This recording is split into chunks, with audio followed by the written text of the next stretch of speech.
Ótimo. Boa tarde a todas, todos. Meu nome é Antônio, sou professor do Departamento de Relações Internacionais da Unifesp. É uma grande alegria hoje dar o pontapé no nosso projeto, o Panorama Econômico e Sociopolítico, um projeto de extensão da Universidade Federal de São Paulo, em parceria com a Universidade de Caxias do Sul, com a professora Sharon Zanini Moretti, que é nossa parceira que está aqui, e a Universidade de São Francisco, com o professor Alan Coelho, que também é o nosso entrevistado hoje. O nosso projeto, o Panorama, primeiro, a referência de onde que sai o nome, é uma publicação da Rosa Luxemburgo, uma série de 6 publicações que ela fez entre 1897 e 1898, era os Rundschau, Panorama Econômico e Sociopolítico. Temos aqui mais uma pessoa que vai entrar. E o nosso objetivo com esse projeto é sempre acompanhar pontos da realidade internacional, acompanhar e, sobretudo, dar voz às pessoas que estão vivendo essa realidade na vida cotidiana, que estão sofrendo os enfrentamentos políticos nas suas realidades.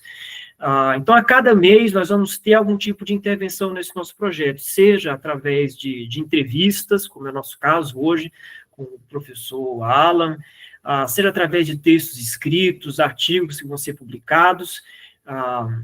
Então, esse é o pontapé inicial desse conjunto de reflexão nossa sobre a realidade internacional e como as pessoas, os povos, vivem isso na realidade cotidiana. Eu agradeço muito a todo mundo que está aqui conosco e para todo mundo também que vai assistir isso. Eu lembro que essas entrevistas sempre vão estar disponíveis no nosso canal no YouTube. Eu convido todo mundo também a se inscrever-se ao meu lado agora, YouTuber, né, de fazer propaganda, dar um joinha e companhia limitada. Então, essa é a nossa apresentação inicial. E o nosso formato de conversa vai ser sempre uma conversa um tanto informal, menos uma exposição acadêmica, e mais uma conversa que a gente possa compreender aspectos mais profundos da realidade internacional. Então, o tema de hoje, para abrir esse nosso projeto, diz respeito a um aspecto muito particular na América Latina, que é a relação política da Igreja Católica. Então, o nosso tema são os setores populares da América Latina e a Igreja Católica. O que esperar de Leão XIV, o nosso convidado, o Alan, além de ser coordenador também da nossa coordenação colegiada do projeto, ele é professor da Universidade de São Francisco, trabalha com questões relacionadas à religião. Então, acho que a gente pode começar a conversar sobre isso, Alan. Eu tenho algumas perguntas, mas eu deixo você iniciar a falar algo para abrir sua reflexão, depois a gente vai batendo bola. O que você acha?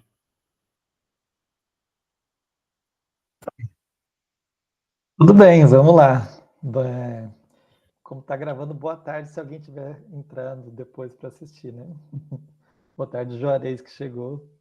Gente, não precisa me colocar grandão assim, então, para deixar no cantinho mesmo. O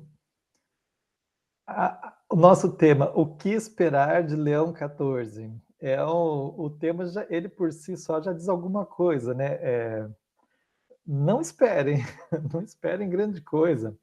Afinal de contas, nós estamos falando de um Papa. Tudo bem, a Igreja Católica ainda é uma igreja relevante no mundo, mesmo no Brasil e no mundo. A Cúria Romana é uma instituição que funciona num modelo completamente arcaico, né? Ela tem dificuldade de se modernizar, apesar de todos os processos que o Papa Francisco propôs. O Estado do Vaticano é um país muito pequeno, ele tem mais importância simbólica de acordo com o Papa que ocupa a sua direção do que propriamente uma influência material concreta. E a sucessão agora com Leão XIV, ela mais nos chama a atenção porque a gente não esperava grande coisa do Papa anterior e ele nos surpreendeu. Então, eu estou trabalhando com a lógica que a gente não tem que esperar grande coisa.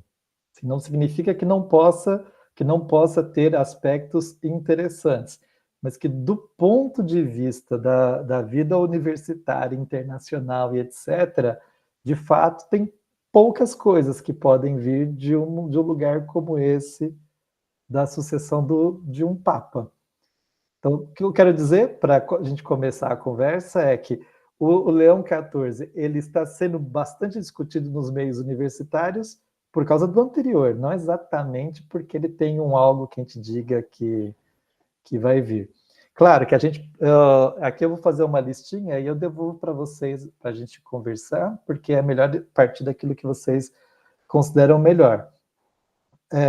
Do ponto de vista das questões internacionais, uma coisa que a gente pode pensar é que um setor dos grandes empresários desse neoliberalismo 2.0 em torno do Trump tinha muito interesse em incidir sobre a sucessão do Papa Francisco. Eles já vinham trabalhando neste projeto há alguns anos. Então, o fato de a gente pensar nisso significa que algum tipo de importância, algum tipo de papel crítico o Papa Francisco vinha cumprindo frente a essas big techs, né? Segundo ponto que a gente pode conversar é assim, é pela primeira vez que um Papa foi eleito e eu não fui totalmente pego de surpresa, né? Porque no Bento XVI foi uma surpresa completamente ao avesso, né? Falei assim, não era possível que eles fossem escolher a pior figura para ocupar aquele lugar. E escolheram. O Papa Francisco, de fato, ele não estava no nosso radar como alguém possível. Diferente deste agora, que já aparecia dentro de algumas possibilidades. Bem, uma terceira coisa que a gente pode falar é sobre o local de origem dele, né? O fato dele ser um norte-americano peruano, ou mais peruano do que norte-americano. Essas duas coisas vão ser sempre complexas nessa relação, e ela me parece algo importante na escolha dele como Papa. E, por fim, o nome, né? O nome tenha provocado algumas discussões e levado algumas pessoas do campo da esquerda socialista a colocar interrogações sobre ele devido a esse projeto de uma nova Rerum Novarum. Então, acho que esses são alguns aspectos que vale a pena de conversar. Mas se eu entendi a proposta, eu devolvo a palavra e vocês vão comentando, a gente vai discutindo o que vocês acharem que convém melhor. Isso. Eu tenho uma primeira questão, depois também passo a bola para a Sharon, que eu corrijo a minha informação. O professor Antônio, fim de semestre, os neurônios dele estão avariados. Então, o professor Antônio deu uma fake news. A professora Sharon, professora de Santa Cruz do Sul, NISC, erro meu. Meia culpa, meia máxima culpa. Sem problemas, Antônio. O meu orientador de uma vida inteira hoje é professor lá em Caxias do Sul, né, na Universidade de Caxias do Sul. Então eu estou abaixo, a serra está mais alta, né? Mas, Alan, eu já devolveria, né, Antônio, o pessoal que está aqui, para o Alan começar pela discussão, a disputa em torno do próprio nome do Papa Leão, né? E o Alan começa dizendo para a gente que não tem muito o que esperar, né? E acho que a sua afirmação é muito interessante quando não há surpresa na escolha da sucessão, né, do Papa Francisco, e tampouco a orientação política do Papa Leão, né? Eu retomaria por aí, Alan, inclusive para mais adiante, se possível, a gente tentar relacionar com os principais desafios, né,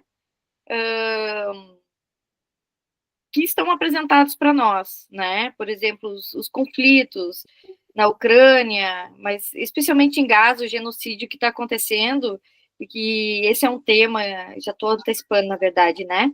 Mas que tem sido negado por parte da academia em função do que caracterizaria um genocídio. No entanto, para boa parte da esquerda, isso nunca foi uma discussão, muito embora tenha sido motivo de conflito, né, e disputa no meio acadêmico.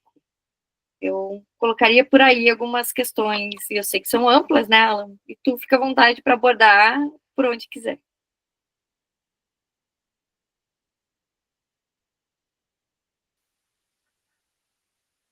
Então, Sharon, o nome Leão, ele faz uma referência ao passado, né? Você pode ver Leão 14, significa que já tiveram 13 que chamaram. Leão não é um dos nomes menos comum.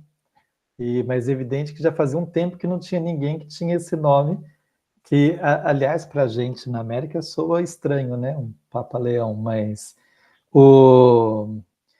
tem duas referências presentes nesse nome. Então, quando ele escolhe Leão, a primeira referência é o Papa Leão XIII, que foi o autor da encíclica Rerum Novarum. Então, evidentemente que as pessoas estão olhando para ele como alguém que propõe a pensar o pensamento social, a doutrina social da igreja como algo importante, se a gente considerar dentro da lógica tradicional que o Leão XIII é quem criou esse negócio de doutrina social. De fato, criou dessa maneira como a gente conhece, de escrever um texto, chamar uma encíclica, tal, para tratar de um determinado assunto, mas é evidente que o pensamento, o que a Igreja Católica pensa sobre a sociedade, não começou a ser escrito há cento e poucos anos atrás. Isso já tem sido escrito de muitas maneiras, né? E a segunda referência, ela não é menos importante, mas ela é menos falada. Faz referência aos frades franciscanos no processo de fundação da ordem, que São Francisco, quando começa o movimento dele, ele tinha alguns companheiros. Entre os companheiros leais, tinha um que era o Leão. Então, nós tínhamos o Frei Leão, que era talvez um dos mais próximos amigos do Frei Francisco. Então, dessa forma, você tem uma dupla simbologia, porque ele não é um Francisco II, mas ele é o Frei Leão, que é o amigo do Frei Francisco. Então, tem essas duas possibilidades de interpretação. Agora, as pessoas os cristãos da América Latina gostaram bastante de São Papa Leão pela referência à doutrina social da Igreja e a ideia de que a Rerum Novarum é uma carta destinada ao sofrimento dos trabalhadores, onde a Igreja reconhece e tenta se reaproximar dos trabalhadores. Por outro lado, uma pequena parcela tem sido mais crítica, dizendo que o grande problema é que a Rerum Novarum ela tem um espírito completamente antissocialista. A gente pode dizer que ela é uma encíclica atrasada, que na verdade a igreja já estava perdendo boa parte do movimento operário para os movimentos revolucionários, uma vez que ela se mantinha completamente distante da situação vivida pelos trabalhadores. É uma encíclica que prioriza a ideia da propriedade privada como se fosse algo inalienável, coisa do tipo, enfim. Ela tem uma concepção, por fim, ela tem uma concepção de doutrina como se fosse uma coisa é a doutrina espiritual, outra coisa é a doutrina social. Esse dualismo, que é característico de um certo período do cristianismo, ele está presente na encíclica Rerum Novarum. De certo modo, o Papa Francisco tinha superado esses três elementos. Quais são os três elementos mesmo? Primeiro, o antissocialismo. Isso não está presente no Papa Francisco.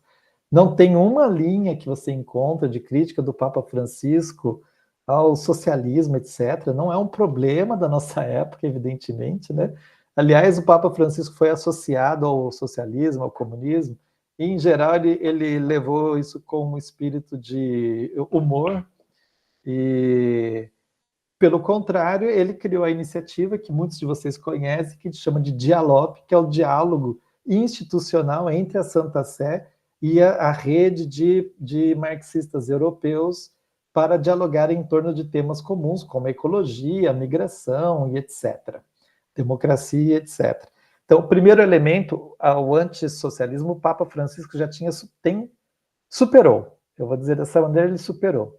O segundo elemento, sobre a propriedade privada, em diversos documentos do Papa Francisco, ele fala que a propriedade privada ela não é uma coisa absoluta. Isso é da doutrina da igreja, né? A propriedade privada nunca é absoluta, mas ela é em relação a uma certa finalidade.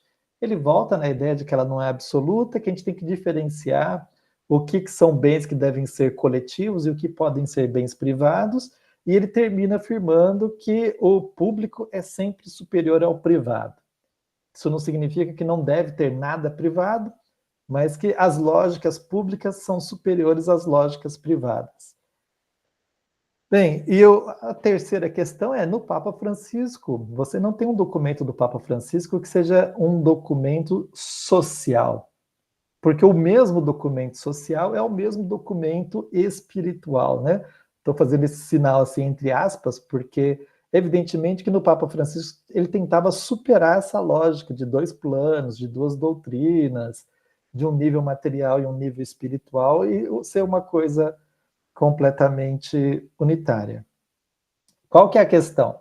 A questão é que as pessoas que estão celebrando a volta da Rerum Novarum, ou as que estão questionando, porque seria um retrocesso naquilo que o Papa Francisco já superou, nós estamos todos trabalhando com hipótese ainda, né? Porque fez um mês do Papa Leão ontem e a gente ainda não sabe dizer exatamente se ele aponta para uma dessas direções no que se refere à simbologia do nome.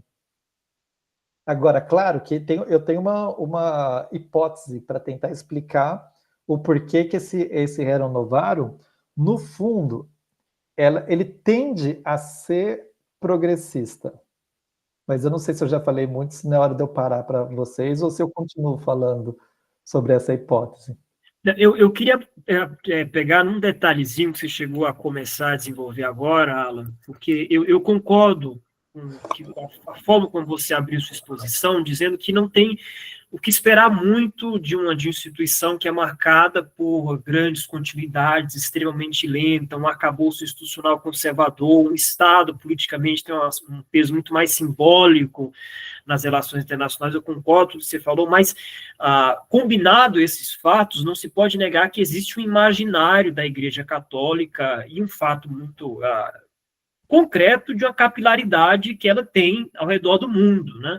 E no caso da América Latina, isso é muito presente. E no caso do imaginário, né, falando do imaginário, o Papa Francisco lançou um certo imaginário de transformação. Não vou usar revolução, não vou usar nada mais radical, mas lançou uma retomada de uma possibilidade de uma fé transformadora. Então, eu queria saber, então, qual que é o balanço que aparece, passado algumas semanas da morte do Bergoglio, qual que é o balanço que se faz do papado dele? Por exemplo, porque houve iniciativas que você, por exemplo, elencou, do chamado que ele chama, do chamado que ele faz ao diálogo sobre questões ecológicas, bens comuns, mas, por exemplo, Economia de Francisco, a Laudato Si, a abertura dele para a ecologia, existe algo, existe um balanço de tudo isso que foi feito, desse imaginário que ele mobilizou?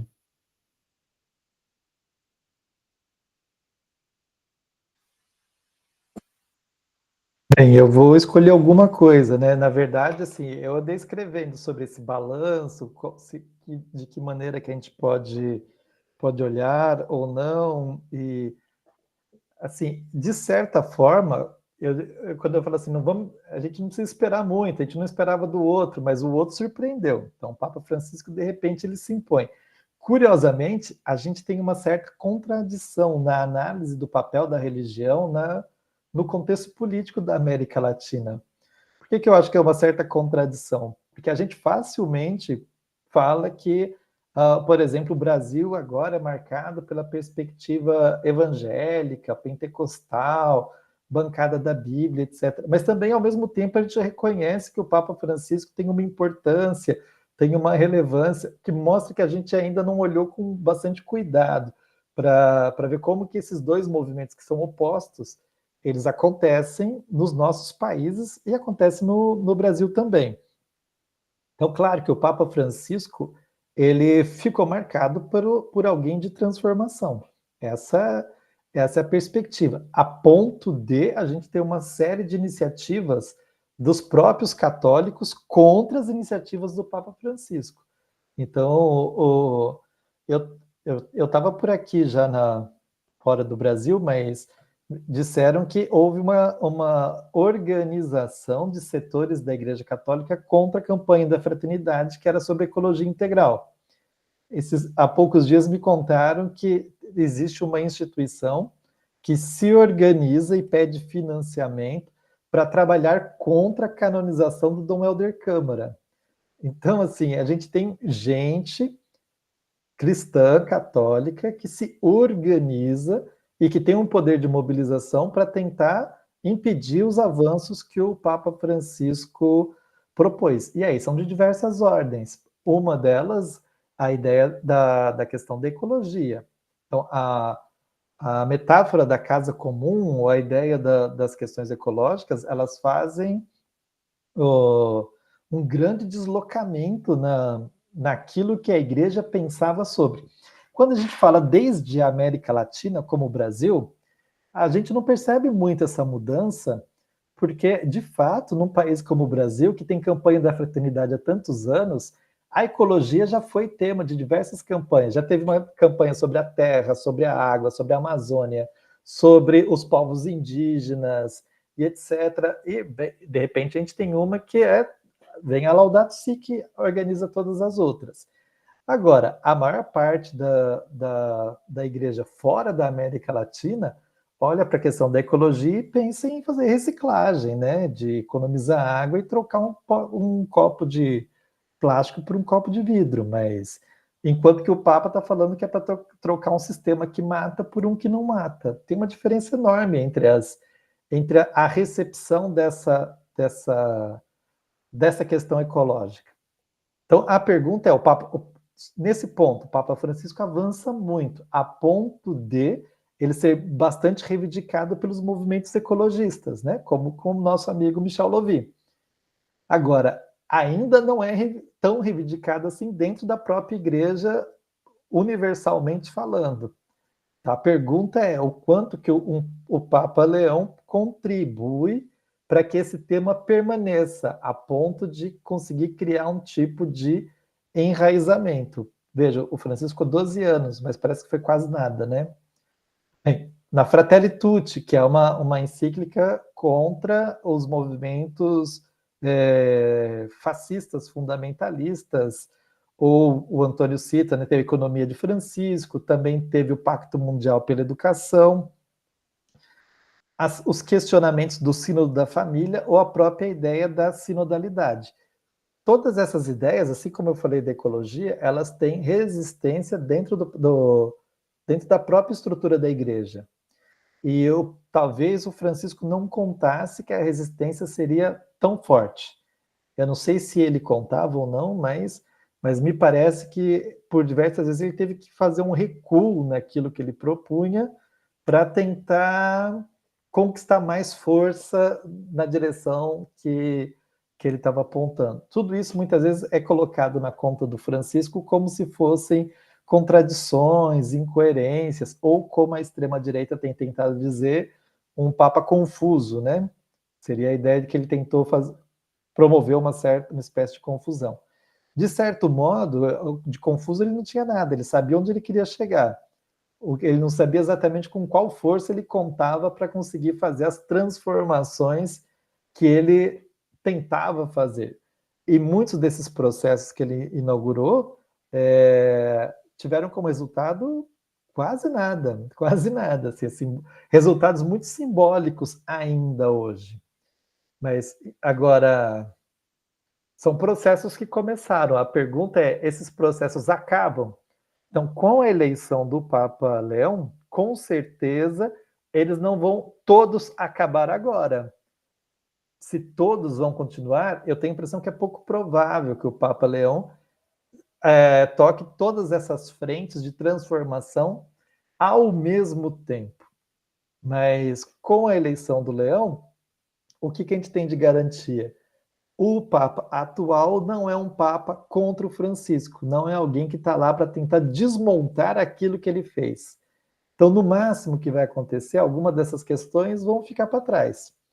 Mas provavelmente, quem reivindica essa tradição deve ter algum espaço para trabalhar. E outros aspectos, ele mesmo está lá para poder garantir a continuidade. Eu não sei se era um pouco essa reflexão, Antônio, ou se eu fui abstrato demais. Não, era isso mesmo, era isso mesmo. E aí, com isso também, se acabou a sua reflexão falando do Papa Leão XIV, e eu também tenho algumas questões sobre isso, sobre a ruptura, quanto de continuidade que vai aparecer, e uma reflexão que você também deu uma pitadinha antes, que é o aspecto estratégico que foi a escolha de um estadunidense para o papado, nesse contexto atual, né?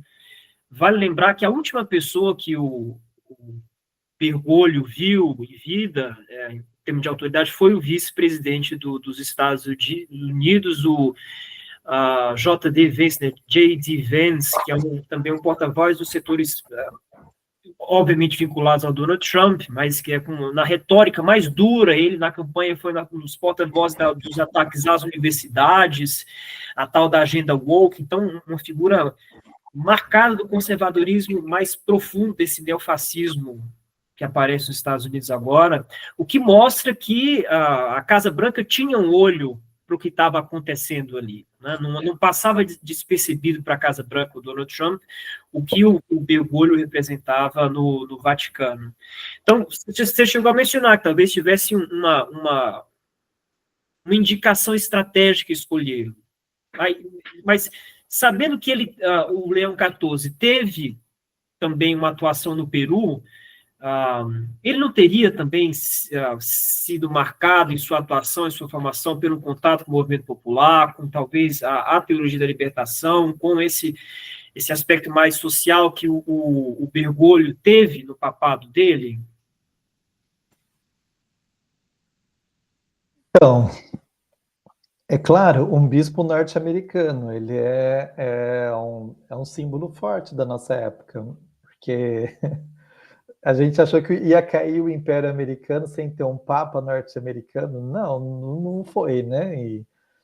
E aí, evidentemente, que isso tem um grau de simbologia forte.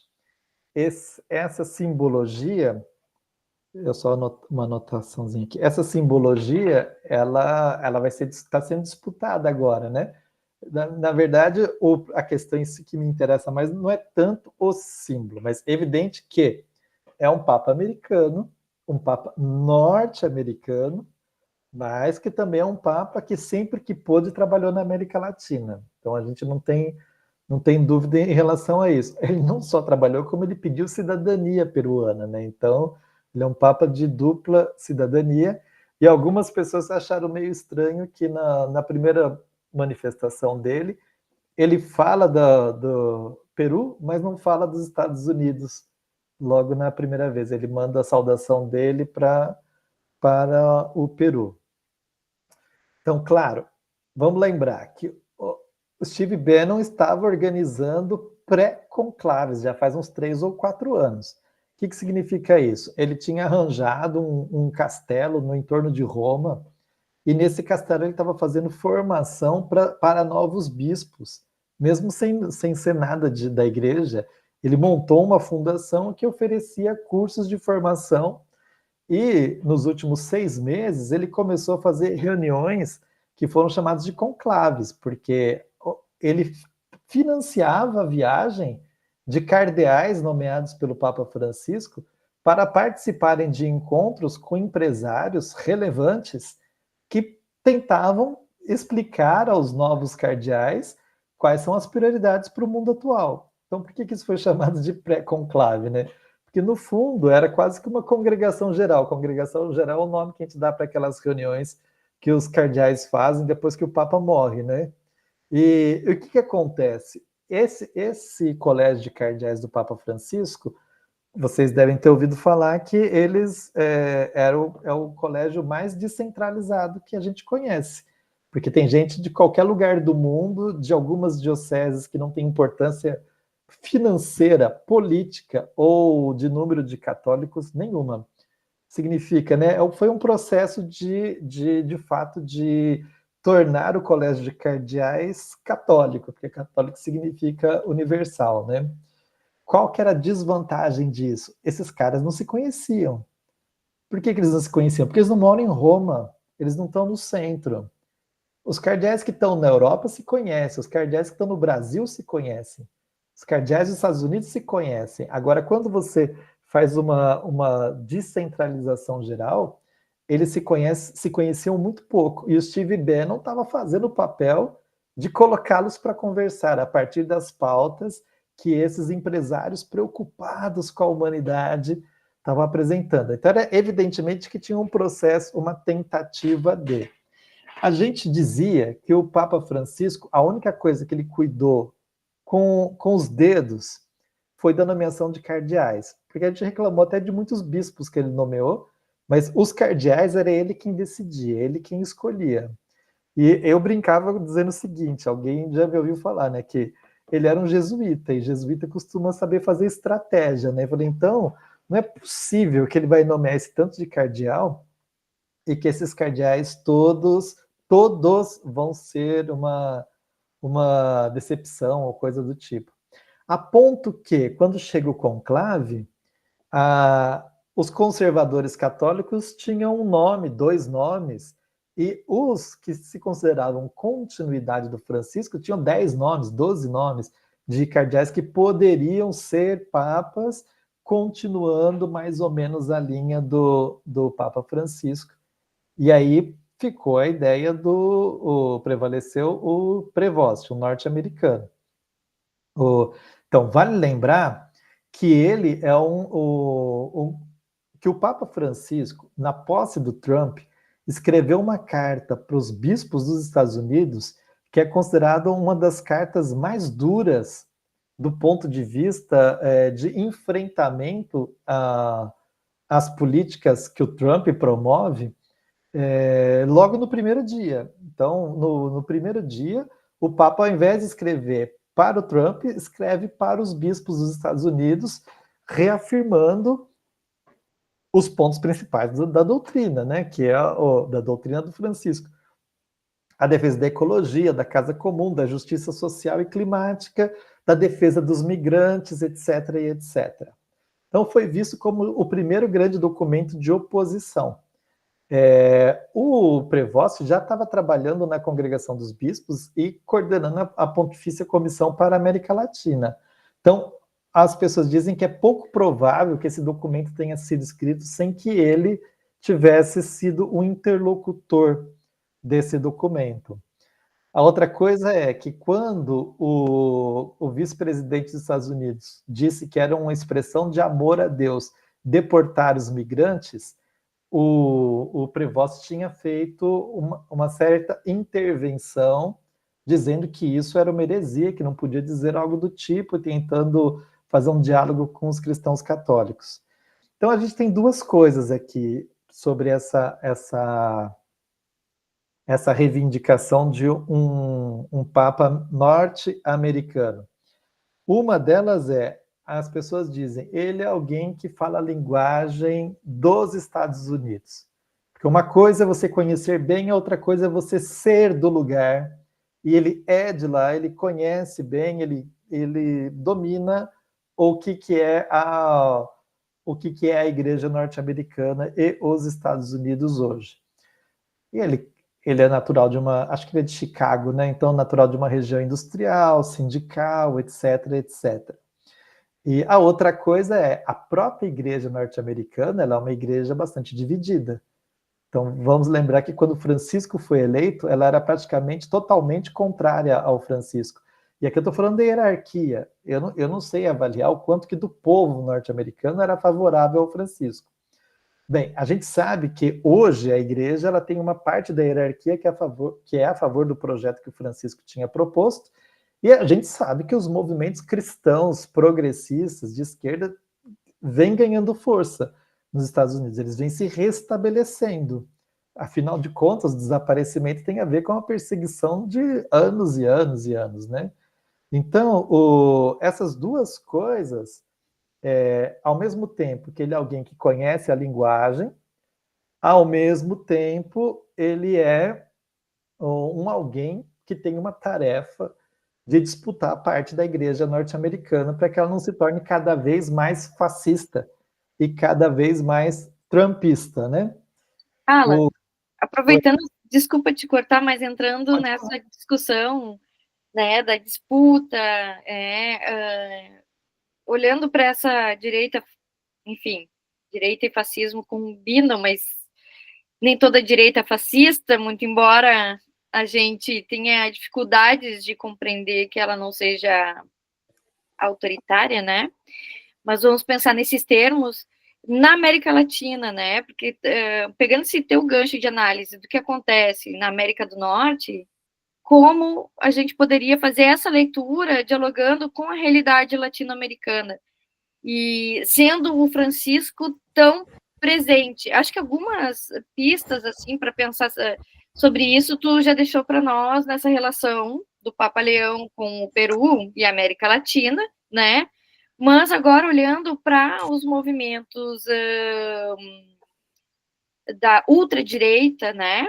E dos conservadores nas sociedades latino-americanas, como a gente poderia compreender essa relação? Se é que é possível, né? Olhando, fazendo esse paralelo, né?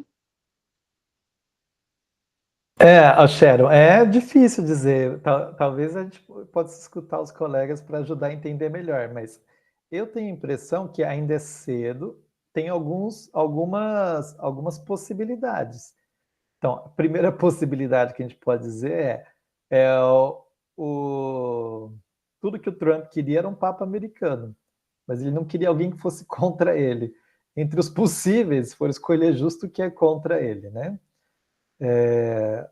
Segunda coisa, evidentemente, que ele tem esse processo que o Antônio falou de se tornar peruano, né? Ele não é uma passagem a qualquer. Então, hoje, se a gente olhar a série de vídeos que circulam na internet das experiências dele como bispo e das pessoas muito simples falando sobre ele, então as pessoas falam, né, o Padre Roberto, né, o Dom Roberto, e a gente vê que é uma pessoa que de fato sabe o que é viver na periferia da América Latina. As fotos dele no Brasil são muito curiosas, porque ele está tomando cerveja, está comendo, está perguntando. Galinha com quiabo em Minas Gerais, por exemplo, dessa foto. A galinha com quiabo, a cerveja local, e pergunta como é que é, tal, e conversa com as pessoas. Então, eu estava falando com o Lucas, né, que os agostinianos têm casa em Bragança. E todo mundo diz que ele é uma pessoa extremamente amável, gentil, que ele se faz presente, porque ele já era o superior geral, né? Ele já era o cara lá que comandava a ordem toda em Roma. Mas que quando ele visitava, ele ficava com os estudantes, ficava com o povo, tomava cerveja, conversa, um vinho, etc. E, bem, a gente pode dizer que talvez ele gostasse de álcool, né? Mas ele podia tomar em outro lugar, né? Ele ficava com as pessoas nos lugares comunitários. Você sabe bem o que é um lugar de comunidade, né? Acho que todo mundo que está por aqui te dá a experiência de ir numa comunidade tomar uma cerveja ali na... É melhor ir num bar, é melhor ir em um restaurante, né? Se você está na comunidade, é porque você fez uma opção de estar com as pessoas. Então, essa marca, Sharon, a gente pode apostar nela. Ela é sempre uma possibilidade, porque eu costumo dizer que, na minha opinião, o Papa Francisco mudou. Ele era um cara simpático, como cardeal, mas a gente era desconhecido, né? E quando ele se torna Papa, eu acho que ele ficou muito melhor. E não tem também, a gente não pode negar a possibilidade de alguém que é legal se torna Papa e se tornar um pouco pior, porque o ser humano é capaz, né? Então, mas eu tenho a impressão que essa marca latino-americana, das escolhas que ele fez, ela vai constituir pode constituir, vou corrigir isso, pode constituir algo de importante. Então, eu entendo quando as pessoas falam, não, ele conhece a linguagem dos norte-americanos. Eu entendo o que eles querem dizer com isso. Claro que deve ser falar de dentro de uma cultura é diferente, né? Mas ele também tem essa opção que ele fez e fez profundamente, a ponto de, a cada vez que pôde, ele voltou para a América Latina nessa perspectiva. E ele é um bispo do Peru. No Peru tem um cardeal, que é o cardeal Pedro Barreto. Era o cardeal que era anterior a ele, agora está aposentado, mas ainda cardeal. Ele coordenou o Conselho de Reforma da Igreja que o Papa Francisco instituiu. Mas mais importante do que isso, Pedro Barreto é um cara completamente comprometido com a luta dos mineiros contra as mineradoras. Ele é um cara do Igreja e Mineria, que é uma rede radical da região amazônica para combater a exploração. E o cardeal Pedro Barreto é um cara com total sensibilidade de que se a gente não parar as grandes multinacionais, não tem conversão ecológica possível. Então, eu entendo que se o Pedro Barreto era um cara de confiança do Papa Francisco, e este agora, o Prevost, foi eleito bispo, feito bispo no Peru, provavelmente teve alguma indicação ou concordância do Pedro. E agora Papa. Então, eu enxergo ali alguém de vou dizer um fiador, porque fiador é a palavra, já falei, né? Mas é uma palavra meio relações contratuais econômicas. Mas assim, um testemunho, é alguém que pode dizer assim, não, esse cara é bom, pode ser ele sim. Porque o que eu quero dizer? Se não pudesse ser ele, o Pedro Barreto é o cara que tinha força para fazer para impedir, né? Então, mas tudo isso são como possibilidades. Acho que eu me perdi na resposta agora. Não, mas não, tá ótimo, Alan. Acho que eu acho que tu aprofundou algo do início da tua fala, né? Talvez eu não tenha sido tão objetiva na questão. Quando tu fazia a leitura do comportamento mesmo da direita fascista estadunidense, né, eu pensava no comportamento da direita fascista latino-americana, né, se era possível ter uma leitura comum desse setor em relação ao Papa Leão. Então, inclusive das expectativas, né, que se tem como uma reivindicação de uma certa tradição, né? Nesse sentido, assim, eu acho que não fui clara, mas acho que a gente conseguiu também, pelo menos eu entendo que os elementos que tu trouxeste para nós, esses dias, desculpa o parênteses, né? Mas realizando atividade de formação com as mulheres aqui na região do Vale do Rio Pardo, então, para quem está nos assistindo, né, procurar no mapa, é no Rio Grande do Sul, quase centro do Rio Grande do Sul, e acho que uma das questões que o Michel Louvi traz, que é na recepção do marxismo na América Latina, são as contribuições do cristianismo, da libertação e o trabalho de base. E quero compartilhar com vocês que eu pude perceber, mas não é só perceber, porque está no nível da aparência, né? Mas compreender muito melhor quando a gente identifica essa experiência comunitária que faz interface com as religiões de um modo geral, né? Com as religiões cristãs, mas aqui na nossa, estou falando aqui, é menos a católica, mais a luterana, né? Assim, presente. Mas nesse sentido, eu acho que essa discussão que tu trouxeste ajuda, pelo menos a mim, a compreender melhor essa recepção e o diálogo, não apenas a recepção, mas o diálogo possível, como o Francisco nos possibilitou, né? Mas, enfim, a questão era um pouco dessa direita fascista, de como ela poderia se comportar, ou como ela vem se comportando, se é que alguém, né, ou tu pudeste, assim, observar as suas reações, né, em torno do... Então, Sharon, de fato, nós estamos passando por um momento eu estou falando que é quase um jogo, né? Porque a direita católica tem aclamado o Papa Leão, tem aclamado, mas eu tenho a impressão que eles mesmos sabem que eles estão fazendo isso por fazer. Porque, então, você pode encontrar facilmente nas redes sociais alguém dizendo: agora acabou o que o Padre Júlio faz, agora acabou o que não sei quem faz, porque está de volta um Papa e etc.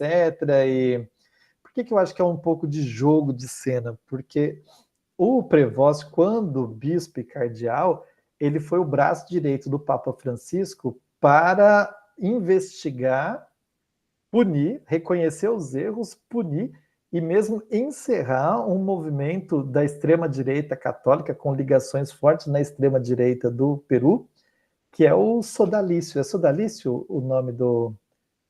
É isso, Lucas? Sodalício, que é esse movimento de extrema-direita no Peru? Acho que é isso. Sodalício, da fé cristã.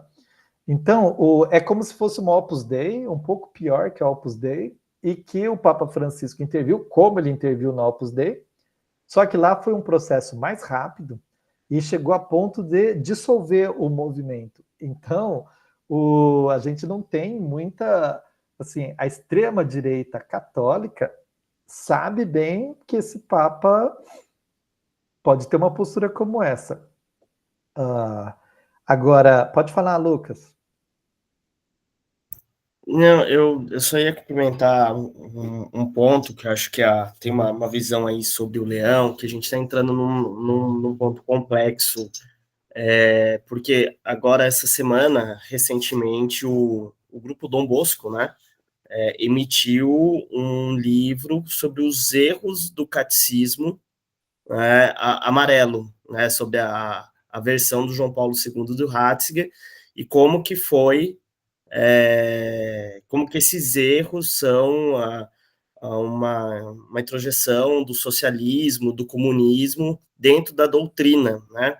E é interessante dessa questão do discurso que essa ala que está assumindo uma categoria assim, muito fascista, eles estão inclusive desconsiderando aqueles que, teoricamente, combateram a teologia da libertação na América Latina, já não servem mais, né? Então, eles já estão optando, porque, de alguma maneira, o Leão também está apresentando um risco sobre isso, porque ele não está, para eles, ele ainda não representa essa total ruptura que eles estavam querendo, né? Porque eles tinham uma expectativa muito grande de que, quando o Leão falasse sobre a questão do nome dele, ele reafirmasse a questão da doutrina, do posicionamento, né? E o Leão, ele fez ali uma tentativa desse diálogo, um pouco que o Alan acho que mencionou, da questão da doutrina social, com a problemática do trabalhador, da Revolução Industrial, agora com a inteligência. Então, assim, ali para eles foi um sinal de que não é ainda o caminho que vai salvar a igreja, na perspectiva deles, assim. Então, só para complementar, porque esse grupo no Peru, ele tem uma tinha, né, ou ainda tem, porque ele ainda existe mesmo dissolvido, mas muito próximo a esses grupos dentro do Brasil, que estão em vários grupos dentro da igreja, né? Eles estão dentro de renovação, dentro de pastoral social também, né? E estão trazendo essas reflexões, né? Uhum. Bem, para a gente ver que no Peru os bispos trabalharam para enfrentar esses movimentos, aqui no Brasil não. Agora, tem uma coisa, Sharon, que para mim é bastante contraditória, porque o Papa agora voltou com aquelas roupas que a gente costuma dizer antes do Vaticano II, e aí isso seria um sinal assim de que não precisa tirar tudo, etc. Bem, para mim aqui tem dois problemas, ou três, sei lá, se não for mais do que isso. Mas que eu tenho dito ainda que é bom a gente esperar um pouquinho, né? Porque apontar um monte de problema no primeiro mês é quase que fazer adivinhação. Mas, de certo modo, os bispos, os cardeais, antes do conclave, eles ficaram batendo na tecla de que precisa manter a unidade da igreja. Então, olha o clima que diferente. O clima, quando o Papa Francisco foi eleito, era o seguinte: era pedofilia, escândalo no banco, escândalo sexual, uma dívida quase que impagável, etc, etc. Então, eles elegeram alguém para dizer assim, tem que fazer uma reforma na cúria. É para reformar essa cúria. E, de certa forma, o Francisco não deu conta de tudo, mas ele avançou em muitas coisas e foi... ao olhar da própria cúria, ele teve uma mão muito pesada sobre os erros do alto escalão da igreja. Vamos lembrar, gente, que o Papa Francisco obrigou alguns cardeais a renunciarem e ele mandou prender um cardeal. É a primeira vez no mundo moderno que, tirando as masmorras medievais, que você tem um cardeal cumprindo pena de prisão. Isso é uma coisa que mal faz sentido para a gente, né?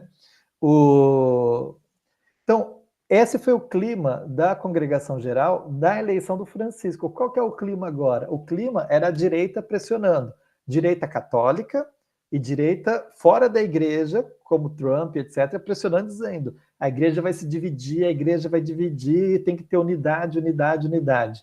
Então, na minha opinião, o Leão, ele foi eleito dentro desse espírito, seria alguém que teria capacidade de escutar todos os lados para garantir a unidade. Eu tenho a impressão que esse negócio da unidade, ele foi utilizado nos últimos 5 ou 6 anos para garantir retranca, não para garantir unidade. Porque a igreja está cada vez mais dividida, porque esses setores conservadores não sabem ser leais ao poder do Papa quando não lhes convém. E estou dizendo isso porque a teologia da libertação aceitou muita coisa que o Papa mandou fazer porque era o Papa, sem ter uma oposição aberta ao Papa, né? Então, eu acho que, no fundo, é uma forma de frear as reformas da igreja. Tenho a impressão de que pode ser um pouco ingênuo. Quem sou eu para dizer que o cara é ingênuo? Mas tudo bem. Me parece que às vezes pode ser um pouco ingênuo, de que você vai conseguir, através de alguns sinais ou gestos, ou alguma pauta que você cede, negociar com a extrema-direita, porque a extrema-direita não se negocia, né, gente? Nós já sabemos disso, a gente só tem que explicar isso para o Lula.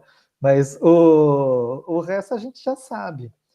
E aí também tem uma pequena confusão. Tem uma pequena confusão porque todo mundo quer que a igreja fique unida? É uma pergunta, tá? Mas se a maior parte quer que a igreja esteja unida, o que é essa unidade? Unidade não precisa ser uniformidade. Agora, claro que, dito isso, mesmo que o Papa esteja usando essas roupas litúrgicas mais tradicionais como um sinal de tentar fazer esse meio de campo, etc., eu ainda acho que a teologia do Papa Francisco de abolir tudo isso estava mais correta. Mesmo que ele tenha uma finalidade para isso. Ótimo, Alan, mas é curiosa a coisa da igreja, como o papado do Leão como essa figura que supostamente poderia juntar diferentes perspectivas, ainda de forma meio ingênua.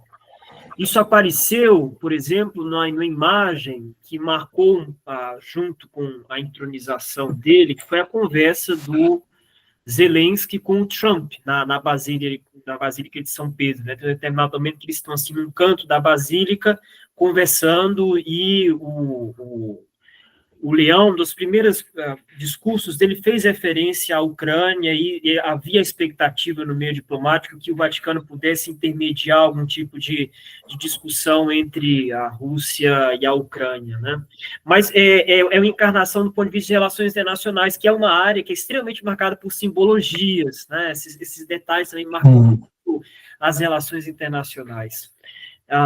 Mas agora eu acho que a gente já vai se encaminhando para o fim da discussão. Eu queria resgatar um ponto que você deixou também suspenso no ar, Alan. No começo da sua conversa, você falou que apostava que talvez essa recuperação desse espírito rerum novarum do Leão pudesse ter um impacto progressista na igreja. Você chegou a deixar indicado isso lá no começo da sua conversa. Você tem como desenvolver isso agora?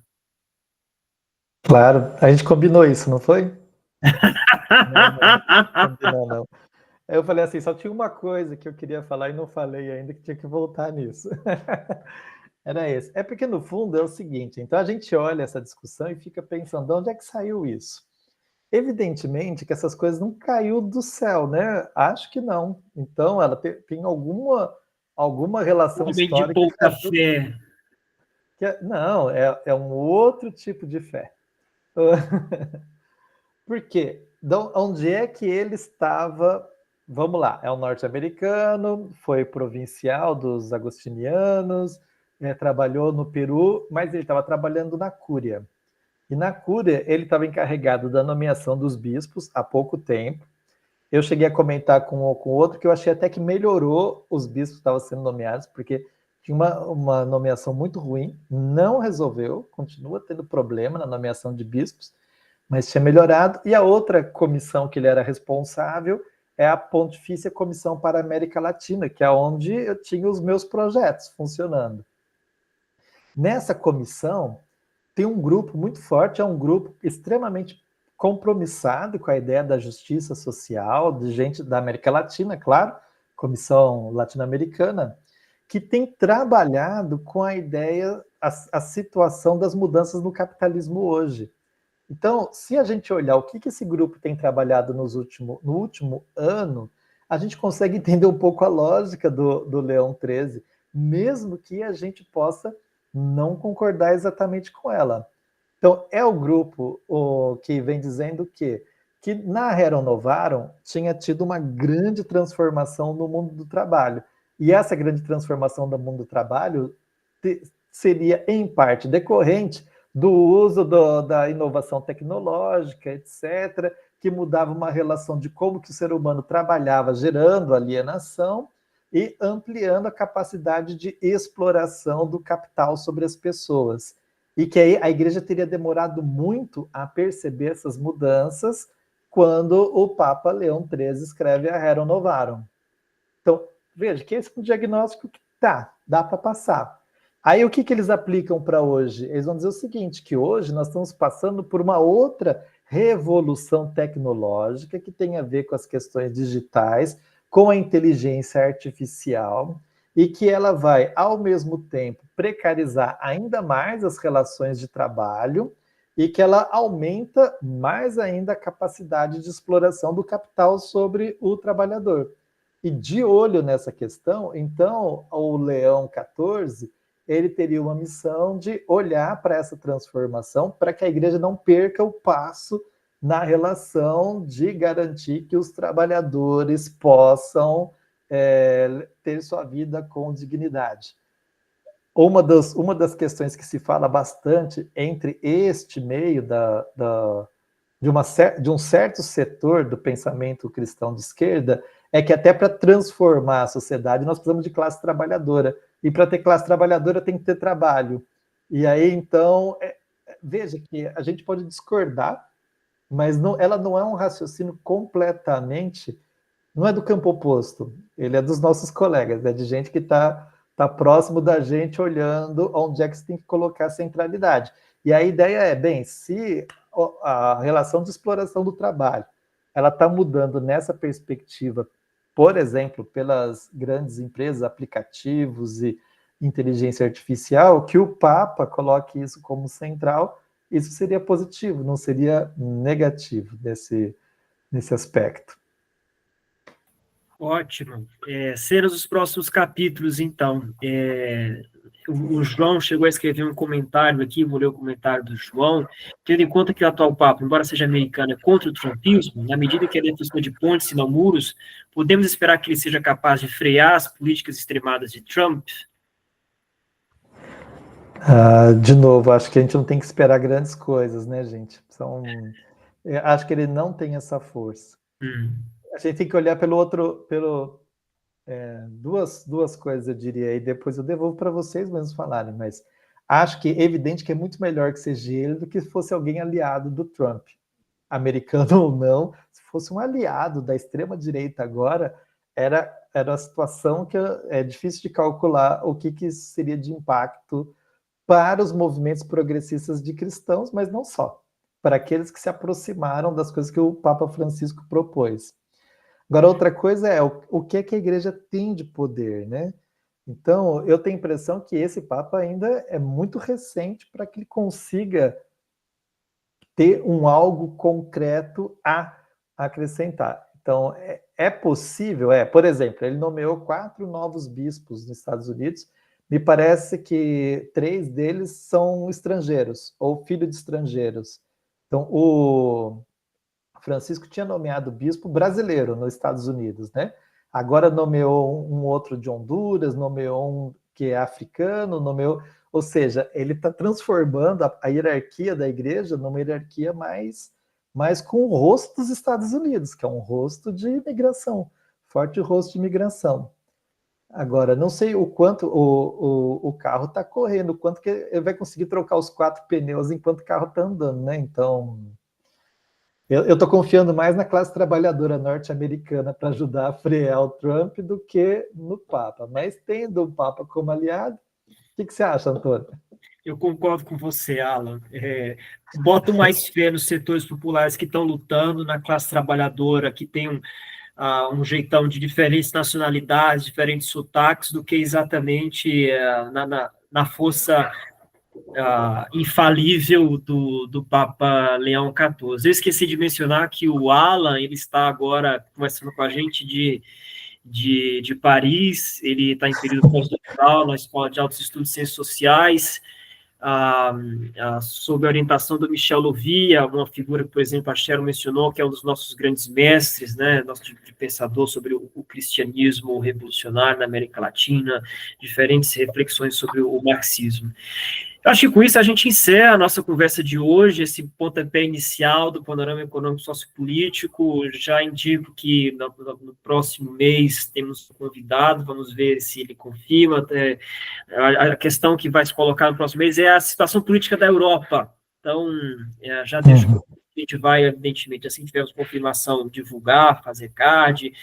E se vocês gostaram, no meu momento YouTube de novo, né, divulguem, ajudem a gente a propagar a palavra da esperança, da transformação, da revolução. É isso. Muito obrigado, Alan, muito obrigado a todo mundo. Fiquem bem, boa tarde, até a próxima. Tchau, tchau, pessoal. Tchau, Antônio. Tchau, gente. Cheryl. Gente, tchau, tchau. Tchau, gente. Fiquem bem. Muito obrigada pela prosa. Muita coisa para pensar e seguir caminhando. Tá, muito obrigado.